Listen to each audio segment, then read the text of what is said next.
They sealed a deal in a language no one knew. It was the year 68 AD.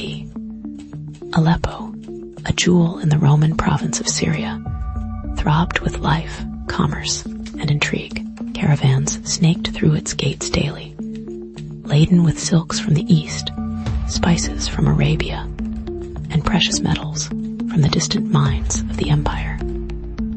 At the heart of this bustling trade was Beres, a caravan broker renowned for his shrewdness, his network of contacts, and his uncanny ability to sniff out a profitable deal. He operated from a sprawling courtyard near the Great Colonnade, his office a hive of scribes, agents, and eager merchants.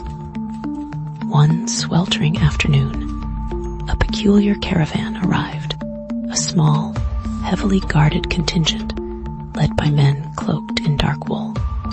Their faces hidden, they spoke a tongue utterly foreign to Beres and his interpreters. Yet, they carried with them chests overflowing with Roman silver, an amount that made even the seasoned broker's eyes widen. They sought a rare and potent incense, said to grow only in the hidden valleys beyond Palmyra. Beres knew where to find it, or at least knew who did. But something about these men, their secrecy, their alien language, and the sheer volume of silver, felt deeply unsettling. Why were they so eager to obtain this incense? And why, when Beres proposed a price, did they simply nod, understanding nothing, yet agreeing instantly? The deal was struck using gestures, numbers etched in the dust, and the silent language of silver changing hands.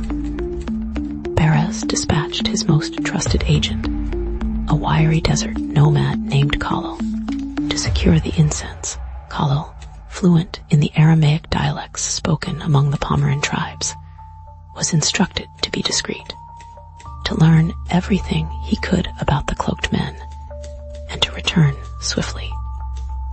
Days turned into weeks. The cloaked men remained encamped outside the city walls, their patience unnerving. Rumors began to circulate, whispers of sorcery, of dark rituals, and of the Emperor Nero himself, rumored to be dabbling in forbidden arts. Beres, plagued by doubt, found himself increasingly drawn into the mystery. He began to shadow the cloaked men, observing their movements, their interactions with the local population. He noticed they frequented a secluded bathhouse on the outskirts of the city, a place known for its clandestine meetings and hushed deals. He bribed a servant, a young girl named Salome, to listen at the door, to glean any scrap of information. Salome, eager to please, returned with a chilling tale. She had overheard snippets of conversation, words that sounded vaguely Egyptian, and something about a prophecy, a coming darkness, and a need to appease ancient gods. What was the connection between these cloaked men? A rare incense, and the secrets whispered in the shadows of Aleppo. Then came the twist. Khalil returned, not with the incense, but with a warning. The incense, he revealed, was not merely a fragrance, but a potent hallucinogen used in ancient religious ceremonies. The tribe that possessed it claimed it could open pathways to the spirit world, allowing communication with the dead. More disturbingly, Khalil had discovered that the cloaked men were not merely buyers, but spies, agents of a shadowy cult seeking to destabilize the Roman Empire from within. They planned to use the incense to incite mass hysteria, to turn the population against Nero, and to pave the way for a new, more sinister ruler. The silver, Khalil claimed, was not payment, but a bribe, intended to corrupt officials and sow discord. Beres was horrified.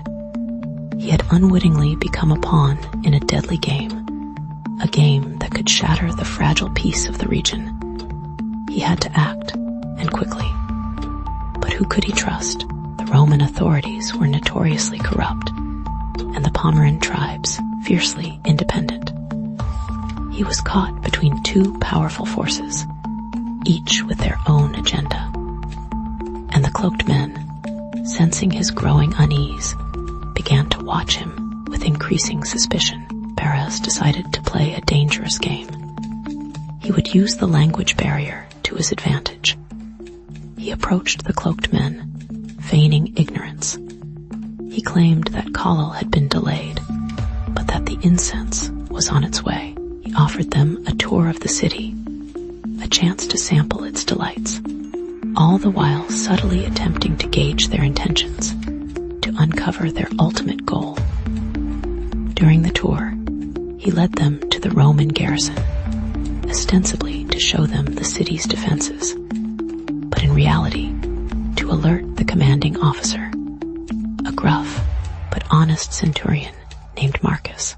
Perez, using a series of elaborate gestures and drawings in the sand, managed to convey the essence of the threat: a cult, a plot, and a dangerous incense.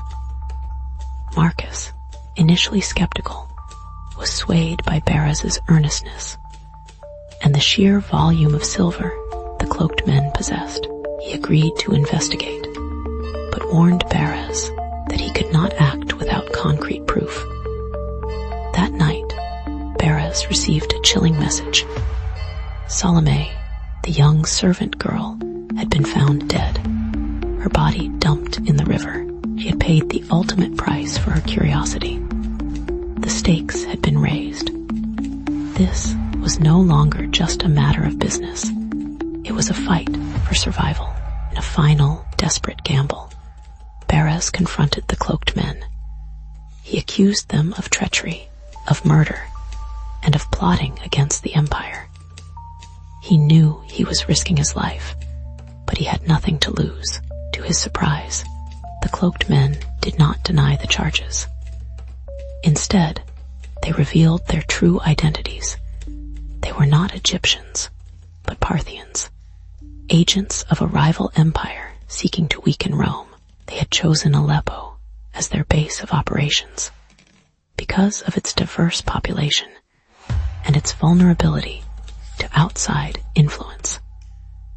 They confessed to using the incense to manipulate the local population, to incite rebellion, and to destabilize the region. They had killed Salome to silence her, and they planned to kill Perez as well.